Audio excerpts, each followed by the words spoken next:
Beberapa minggu yang lalu, Pak Purbaya itu sidak bea cukai kan. Nah, ini untuk mengingatkan, kita nonton sebentar ya. Masa harga barang sebagus itu cuma $7 di marketplace 40-50 juta. Tapi akan dicek lagi ya. Nah, ini adalah pada saat sidak itu, Pak Purbaya menemukan bahwa ada barang yang di invoice itu hanya $7, tapi marketplace itu 40 juta lebih, sampai 50 juta. Ini sebelumnya saya mengingatkan dulu ya, saya membuat video ini sama sekali bukan untuk mendiskreditkan atau menertawai Pak Purbaya, tidak. Saya sangat hormat sama Pak Purbaya, dan itu terbukti dari konten saya itu banyak sekali yang memuji Pak Purbaya. Saya harus mengatakan ini karena ada orang yang nyolong video saya, ditaruh di platform lain, kemudian dipelintir seolah-olah saya buat itu untuk menertawai Pak Purbaya.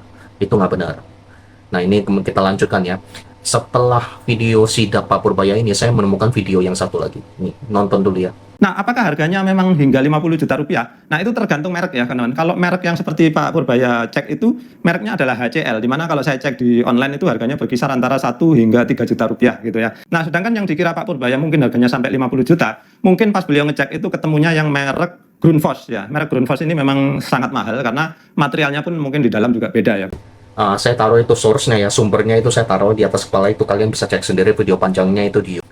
Saya sekedar mengingatkan dulu nih, saya percaya sama orang ini yang mengatakan itu perbedaan harganya itu jauh. Yang satu harganya hanya 1-2 juta, yang satu lagi harganya 40. Ini saya bisa mengatakan orang ini bisa dipercaya, kenapa? Karena saya sendiri mengalami itu pada saat saya import. Saya akan cerita pengalaman saya di sini ya. Dulu kita masuk barang itu dari China, satu kontainer full lengkap semua suratnya.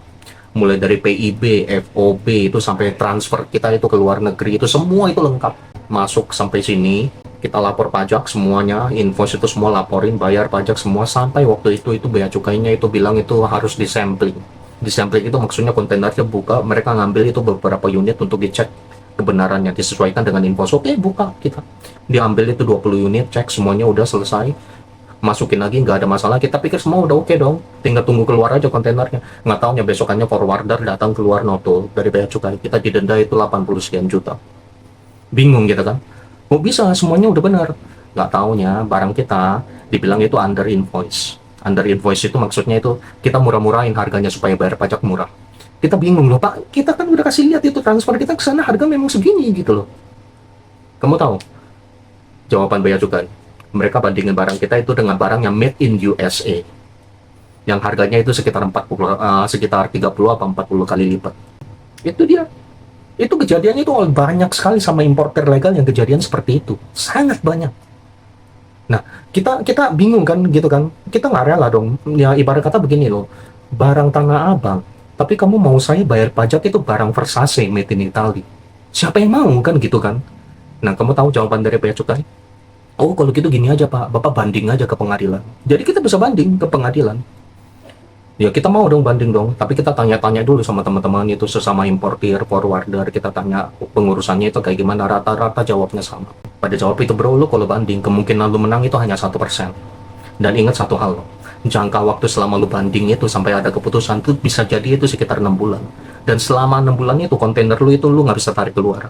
Stay di pelabuhan, dan bukan gratis loh. Lu bayar sewa tempat loh di pelabuhan. Tiap minggu lu bayar. Seperti parkir kontainernya, dan itu nggak murah. Akhirnya apa? Terpaksa kita bayar notil keluar. Dan mau tahu yang lebih lucu lagi apa? Kita udah keluar, kirain tinggal jual kan. Ya oke, bayar notil apa semua kita masukin dulu ke harga jual aja. Begitu keluar di marketplace, ada barang yang sama persis, tapi harganya jauh lebih murah daripada kita. Orang yang masuknya ilegal, itulah yang terjadi di Indonesia. Yang masuk ilegal, ngebunuh yang legal. Nah, ini saya info kayak begini nih. Pelabuhan untuk import itu banyak. Nah, kalau memang mau diurus, itu sebaiknya itu dijaga jangan sampai ada kebocoran. Karena kebocoran satu titik aja itu udah ngebunuh orang lain. Saya contohkan begini ya. Import ilegal, ada di satu pelabuhan, ada oknum yang bermain di satu pelabuhan, entah di mana lah, mungkin Palembang apa mana segala macam. Ada satu tempat aja yang bocor barang ilegal.